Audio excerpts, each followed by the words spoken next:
Good afternoon, and welcome back to another session on Caribbean and Latin American news now.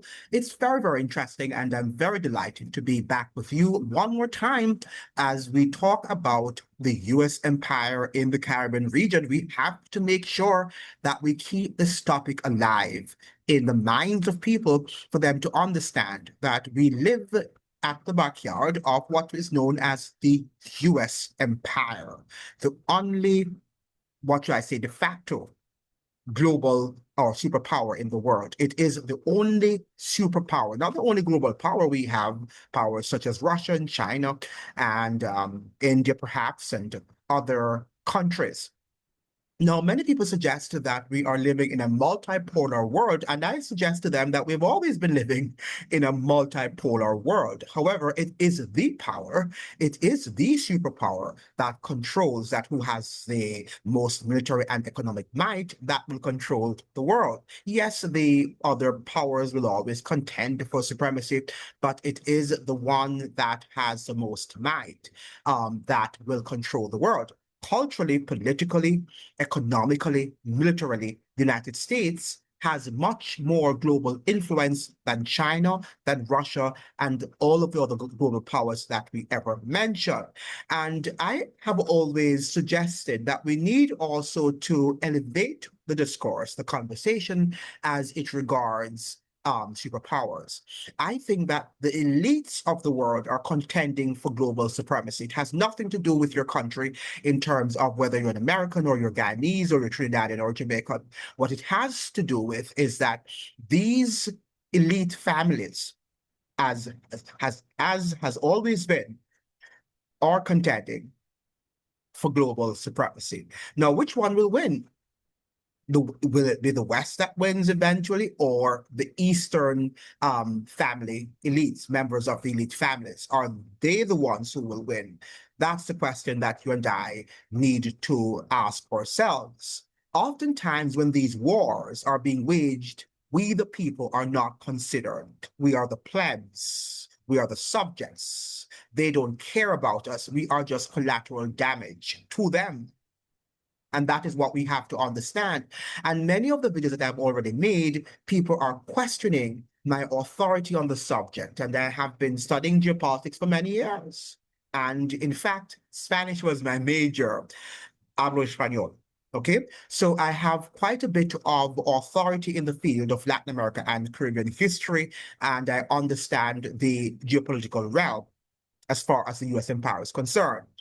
Now, when I was also studying, doing my master's at Howard University, I did a lot of reading on the US empire. Did also pursued courses in history that had to do with the US empire. And I was flabbergasted at the level of control that the United States maintains around the world. A lot of times, as I have read to you articles, that many of our Caribbean and Latin American governments work with US hegemony, even though they speak out to please you and to sort of placate you, to make you believe that they're standing up for your sovereignty. Many of the times they're not, because they are connected to the elite families who make monies from war. War is a scam. And you have to read Smedley Butler's book on that. That war is a racket. That's the title of this book. War is a racket. It is not what you think that they want to liberate you. And the United States would like to liberate the Guyanese and the Trinidadians from the Venezuelans. That is wishful thinking, right? That is delusional thinking if you think that that is the purpose, the motive, all right, of the United States to liberate Guyana. And many of you are suggesting that the United States being the bigger fish, you prefer to be on that, on the side of the US, because the US is going to just go and thrash Venezuela and you'll be free. And you'll have your oil and you live peacefully after Maduro has been removed. Well, I have news for you, because you don't understand the world in which you live if that is your simplistic understanding of what is happening with the war in Venezuela. No, we're not here to declare that Maduro or Trump or Kamala the Caesar, or any of these characters are innocent and the other is guilty. That is not the purpose of this conversation. That is not the purpose of my videos that I have been, publishing on this platform. My task is to educate you that you have a grand agenda, and that is world domination, world dominion. And these elite families are bent on doing so. And if you were watching what happened during the pandemic, your eyes should have been opened up. Okay? First, we heard the Americans saying the Chinese who did whatever they did in a laboratory. I shall not say because, we're being censored left, right, and center. Okay? Then you hear the Chinese blaming the Americans. And when the truth had settled, after the truth had been settled, we know that both parties were involved in the creation of what you know. And that caused a lot of the globe to have been sickened. Right? And we keep on, we have not yet woken up to these realities, that they are all, these powers that be are in bed together. They're warring amongst themselves, just like in Britain, in Western Europe, when these British families and these French families and the Dutch and the Spaniards were all warring. But it was not about ending slavery. It was about their war, the wars that they were waging. I remember very, very poignantly that the French helped the Americans to have freed themselves of the British, not because the French loved the Americans and loved freedom for the Americans, right? But because they didn't want Great Britain to be the ruler of this hemisphere. The French wanted to have ruled the hemisphere. And let us now move into the topic, because my topic has been decided. Monroe Doctrine 2.0, U.S. Empire tightens grip on Caribbean and Venezuela. The Monroe Doctrine is back, but this time in a modern form. From the so-called war on drugs to U.S. sanctions on Venezuela and growing military presence in the Caribbean, Washington is tightening its empire's grip. What does this mean for the Caribbean, Latin America, and the future of regional independence? In this video, we break down the history of the Monroe Doctrine and its 200-year legacy, how the war on drugs became a tool for U.S. control, Venezuela's role in the geopolitical struggle, the impact on Caribbean nations caught in the middle, why the Caribbean remains central to U.S. empire strategy. Very important that we begin to understand these very important matters. Stay tuned as we uncover the hidden connections shaping today's headlines. So what is the Monroe Doctrine? And I went on to Wikipedia, very simplistic understanding and definition of, but something that you'll understand. The Monroe Doctrine is a United States foreign policy position that opposes European colonialism in the Western Hemisphere. It holds that any intervention in the political affairs of the Americas by foreign powers is a potentially hostile act against the United States. The doctrine was central to American grand strategy in the 20th century. Now, in the 21st century, we can say that any other power, including Asiatic power, China, India, whatever powers that be, Russia, if they decide to have any sort of influence, to wield any influence in the Caribbean and Latin America, then the United States is going to consider them competitors and enemies of the state, of the United States. President James Monroe first articulated the doctrine on December 2nd, 1823, during his 7th annual State of the Union address to Congress, though it would not be named after him until 1850. At that time, nearly all Spanish colonies in the Americas had either achieved or were close to independence. Monroe asserted that the New World and the Old World were to remain distinctly separate spheres of influence, and thus further efforts by European powers to control or influence sovereign states in the region would be viewed as a threat to U.S. security. All right, so any other country or any other power, including Chinese power at this in this context, in this age, in the 21st century, okay, the United States would recognize and not interfere with existing European colonies, nor meddle in the internal affairs of European countries. But they're doing that now. I am surprised that Wikipedia has not updated the Monroe Doctrine, because the Monroe Doctrine now should be updated, because the United States does interfere in European affairs and other people's affairs, and considers herself to be the predominant, to be the preeminent power in the world. And many of us also have forgotten that during the Cold War, there were two superpowers. There were two superpowers. We had the United States and we had the Soviet Union. The Soviet Union fell. And we know that that was in 1989. And after which the United States emerged as the preeminent power, the preeminent global power. We called her the superpower. She is the only remaining superpower in the world. There are other powers, but they are not super. And that is what we have to understand. Now, fast forward to 2001, 9/11, when that unfortunate incident took place on US soil.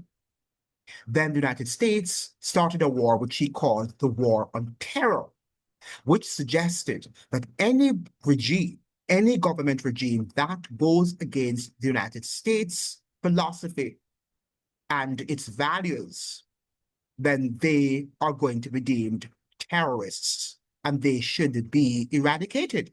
Because according to George W. Bush, the war will not stop, the war will not cease, the war on terror, that is, until all terrorists are eradicated. Now, is that possible? Do you think you're going to have, you're going to stop, this war is going to stop from having opponents? So that is to show you that the United States is not about democracy. It's about world dominion, world control. And that is why it had to get rid of Saddam Hussein, of Libyan president, the former Libyan president, Gaddafi, okay? Even though Libya was the most prosperous country in the hemisphere. Do you know also that during the war on terror that Russia wanted to join side with the United States? It wanted to help the United States in arresting any person who might have been involved in the massacre, the great massacre that happened on your soil. The United States said no. Why? Because the United States never wanted Russia to be a part of its hegemony. It doesn't believe in a multipolar world. The US does not believe in a multipolar world. And I will ask you the question, which empire has ever believed in a multipolar world? None. Okay? None. And always, these powers have always been striving for the supremacy. Great Britain thought that the sun would have never set on her empire. And even sometimes she's still delusional and she's working through the American empire to behave as if she's still in charge when she's not. Her empire fell round about 1955. That was the nail in the coffin of the British Empire, 1955. Okay? Now, the Gleaner Opal carried a story this morning, which was quite an interesting story about the war on drugs and the fact that Kingston could be also be caught up in that war. Okay, Jamaica's appearance on America's list of countries that are either major producers or transshipment points for illicit drugs will be discomforting for Kingston, but isn't on its face a source of crisis for the Holness administration. As it now stands, the development is a public reminder by Washington that Jamaica has a problem which continues to need attention.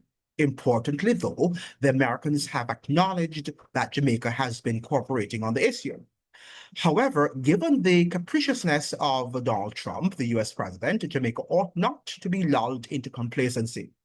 At the slightest provocation, Mr. Trump could do against Jamaica what he has been threatening against Venezuela. I repeat that.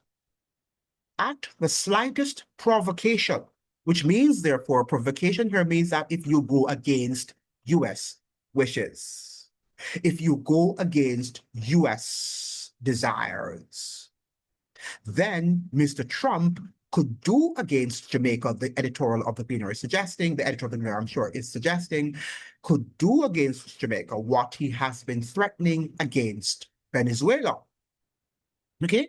So this is a mafia style or mafia-like foreign policy that you're okay with us until you disagree with us, until you do not hearken to our wishes and our desires.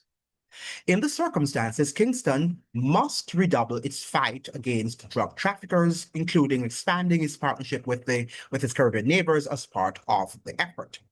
At the same time, the administration should use the opportunity of the report to press the Americans to be more rigorous in attempting to stem the flow of illegal guns to the island and elsewhere in the Caribbean. Because the United States is at the center, the heart and the center of the drug and guns trade, drugs trafficking trade. Very important that we understand these facts. And these are basic facts that I think the Caribbean citizens should know by now. Now, listen to what the editor of the Gleaner, Jamaica's primary paper, suggested here. Under America's Foreign Relations Authorization Act of 2003, the president is to annually designate and report to Congress countries that identify and designate countries as either major drug producers as transit points. Such a designation can lead to U.S. sanctions, given its location between North and South America, as well as on the sea route to Europe. It isn't surprising that Jamaica has previously been named on the list. But being among the 23 countries named this time has attracted greater attention because of Donald Trump's mercurial personality and concerns that he could use the designation as leverage against countries with which he has disputes, manufactured or real. Okay, so some of them could be real and some of them could be manufactured. That is what the editor is suggesting. And could what we're seeing in Maduro's Venezuela be a manufactured type of problem? We've got to ask ourselves these hard questions. We've got to ask ourselves, I should say, these hard questions. For example, Mr. Trump has in recent weeks dispatched warships and fighter jets to the southern Caribbean Sea near Venezuela, ostensibly to interdict, however you pronounce it, drug smugglers in go-fast boats heading towards the US. However, many people believe this, or his real intent is to set the stage for US intervention in Venezuela. Many. The Gleaner is suggesting here that many people believe that that is his real intent, to set the stage for US intervention in Venezuela, whose President Nicolas Maduro, the Americans say, is illegitimate and runs a narco state. Now, many Guyanese and some of the Trinidadians also believe that the US is there to free and to liberate Guyana and Trinidad from Maduro's threats. Now, it's interesting. Why would Maduro threaten Guyana and Trinidad? Why? And why has this battle, why has this fury why has it, increased now that the United States desires to depose Maduro from office? We have to ask ourselves these questions, people, ladies and gentlemen. We have to do these things. We have to ask ourselves very hard questions because, we have some real issues here, some real problems, some real geopolitical problems here. And it's not just about, Trinidad or Guyana. Nobody cares about, Guyana and Trinidad and Jamaica and whatever in the grand scheme of things. And I'm not trying to hurt your sensibilities. All right? We're tiny nation states that really, people don't really care. Don't care. All right? We like to think, and sure, you're seeing boats and or Sailor James and, and our Rodney, Walter Rodney of Guyana. and think that we're big, right? We're big in the grand scheme of things, when most people in the world even don't know us. Okay? And the US doesn't care about us. But we have to care about ourselves and understand this grand chess game that they're playing with us, because we're caught up in this grand chess game. And this is a geopolitical chess game. This has nothing to do with liberating Guyana or Trinidad. Okay? And the US is not going to liberate Jamaica of any drug trafficking or whatever. They're not going to do that because they control the trade. That is what you have to understand. It is a very large industry. It is a lucrative industry. And it's time for us to wake up and to smell the rat. Okay? And that is what I'm here to do. That is what I'm tasked with doing. And I hope that I am expressing myself as lucidly, as clearly as I can. I need to get a microphone to belch out, right? To sound the alarm, to echo the alarm, because perhaps you're not hearing my words. I'm not enunciating as clearly without the microphone. The microphone will help to make my voice louder and more resounding. Now, there's an article that was written in the Counterpunch, a left-wing paper in the United States guy, and I did interview him, Ron Jacobs, on my main channel, Rumination with Andrew. Those of you who'd like to go over to my main channel and subscribe and become a part of the Rumination gang, we discuss very important matters there likewise. The war on drugs as Imperial War, that is what Ron Jacobs' article is titled. And he opens up the article here and said that in the last dozen or so years of the 20th century, the United States sent U.S. military forces to Peru, Colombia, and Panama in the name of a war on drugs. These troops performed a variety of missions. Among them were training death squads and leading operations into the Colombian and Peruvian mountains that were supposedly about capturing cocaine producers and destroying the operations. Of course, these raids didn't end cocaine trafficking, and in most cases captured nobody but coca farmers and leftist organizers. Part of the reason for the lack of results was that Washington was more interested in the propping up the governments in Peru and Colombia, governments often financed in part by the cocaine trade, in their wars against leftist guerrilla warfares and forces. In fact, for a considerable amount of time, the president of Colombia was actually associated with one of the major trafficking organizations in the hemisphere. So we see here where the United States uses these traffickers to do its biddings in these countries. However, if the traffickers and government are not doing US bidding, then the United States goes down there and takes them out and creates this whole lot of drama surrounding them. Christopher the Dos Coke of Kingston was one who was controlled by the US and the CIA. And as soon as he was not doing their bidding, then they decided that they were going to get him out. Okay?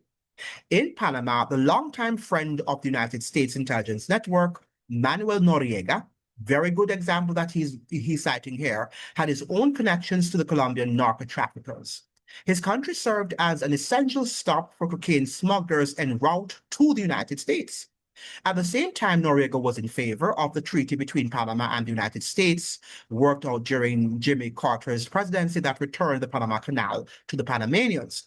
It would be that position which was the primary trigger for the US invasion of Panama in December 1989, which killed hundreds and thousands of people. An invasion that killed over 20,000 Panamanians and destroyed many more residents' homes. So we hope that what is going to happen, or if it does happen in Venezuela, if there is a standoff, that many Guyanese and Trinidadian citizens will not be killed. We can only pray that that will not happen.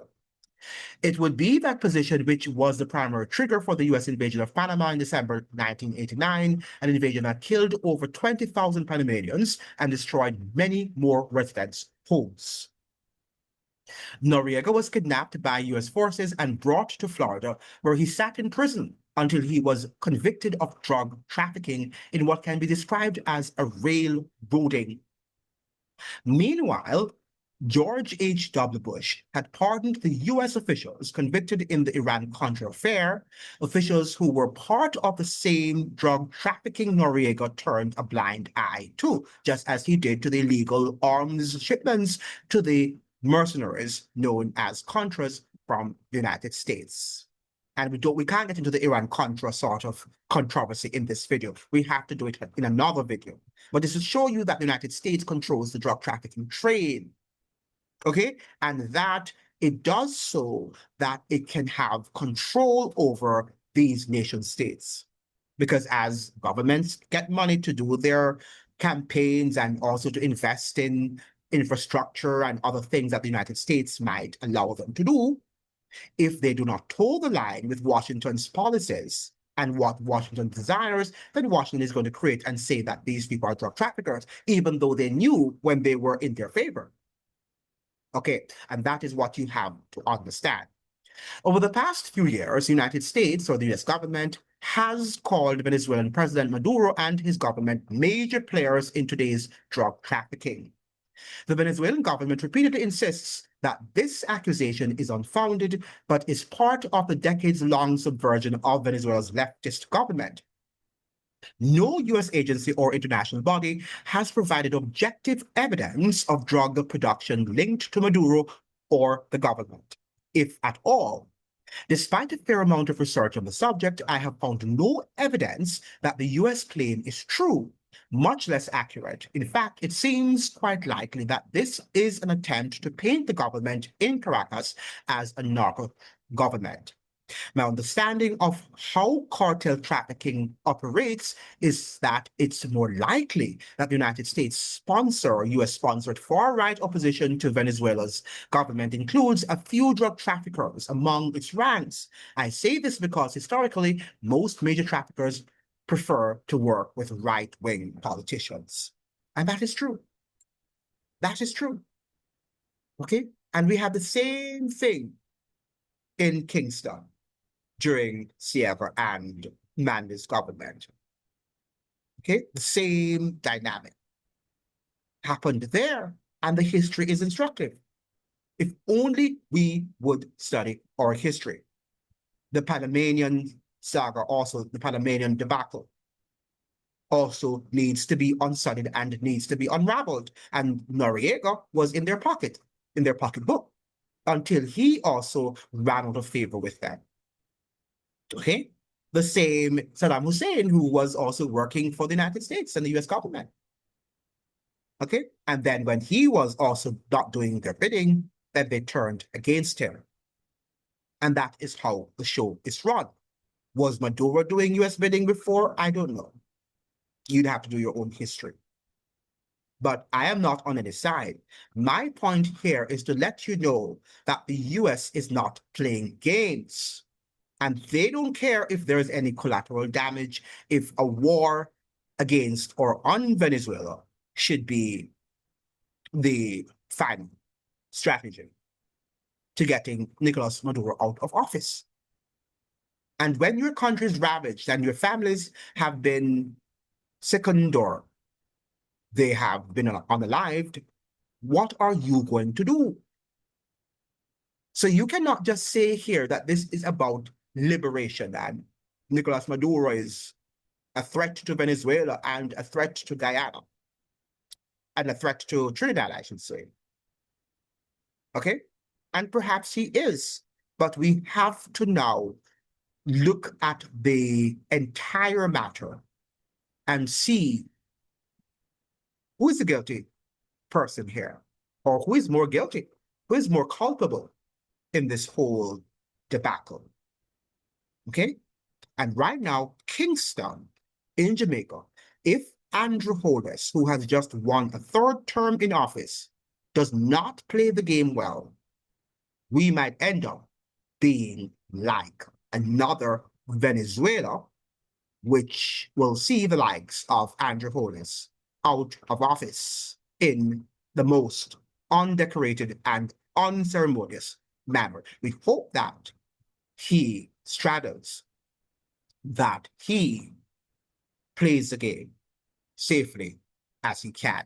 Let's pray for him.